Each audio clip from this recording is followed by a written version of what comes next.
sympathy makes me, and I know I'm bawling right now. It's just, I'm so emotional.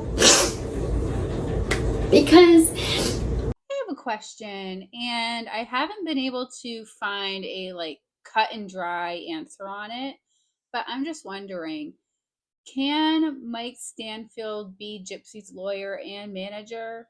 Can he be both?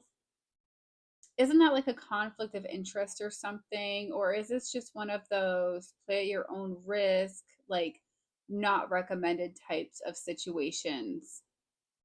Somebody who knows, let me know in the comments below, please. Or let's just talk about it if nobody knows. I do want to say, though, they have a really weird relationship, and he has been holding on to her like a golden goose egg since 2015. The man is so protective of Gypsy.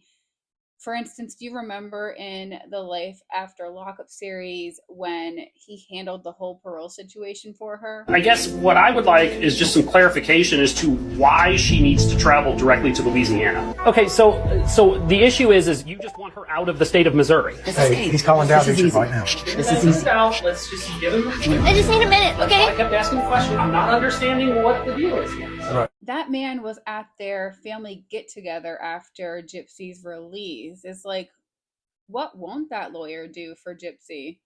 Anyway, it's been a minute since I've done any sort of video on Gypsy, and honestly, that's because things surrounding Gypsy have been quite boring, to be honest.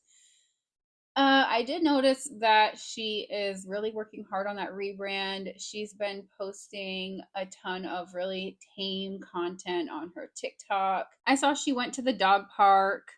She tried her first Starbucks pumpkin spice latte, where she also said she's never seen SpongeBob. SpongeBob. Oh, I've never seen SpongeBob.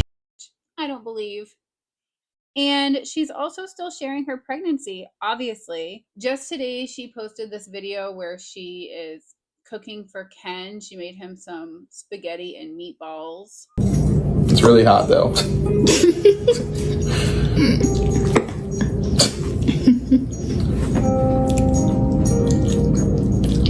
She also shared this TikTok. See how I come to work? I'm very demure. See, I'm very cutesy. I'm very demure. Demure. Very considerate, very approachable, very demure. Demure. Gypsy, you haven't worked a day in your life, and I hate to break it to you, but you're none of those things. And then somebody commented on this video. They put, "What work?" And then she says, "Social media influencer." Then someone else replied to that and said, "Influencing what?" And she put positivity with a pink heart.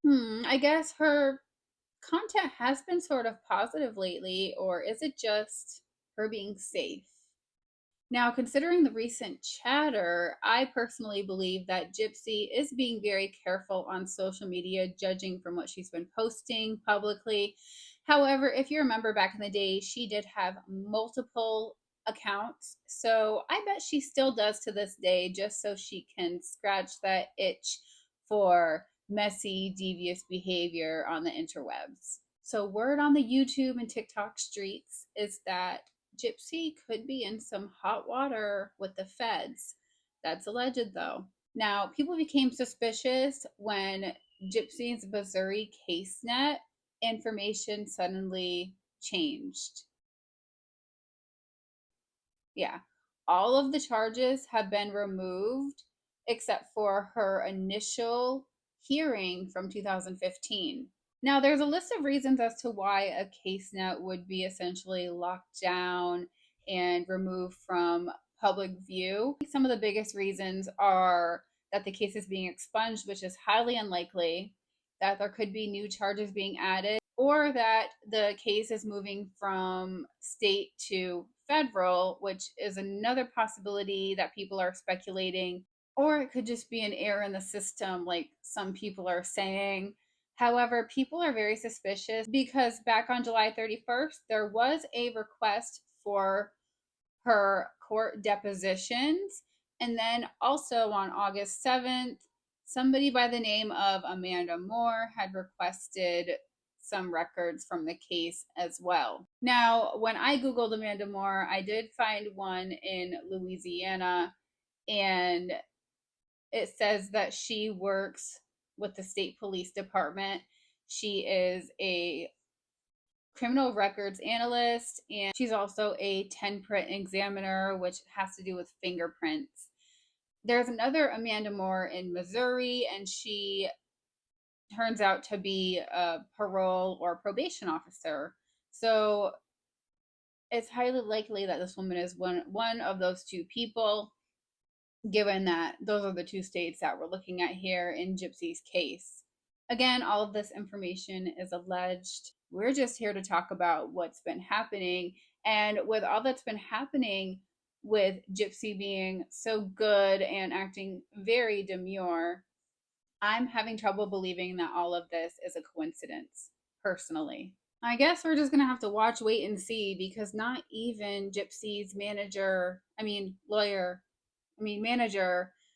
can tell us what's going on, even though Detective Bree McGee, Gypsy's bestie, her spokesperson, her assistant, is out here on lives texting the man, trying to get answers for everybody. But, even if this case does go to the feds, her lawyer probably won't know that information because they don't like to tip people off. And even if he did know, he can't legally share it. Anyway, guys, I want to know what you think of all that's been happening. Do you believe that this chain of events is coincidence? What do you think about Gypsy's new online presence? Do you think it's changed for better or worse? Do you think that motherhood is just taking her over and she is becoming the woman that she has always been meant to be? What do you think?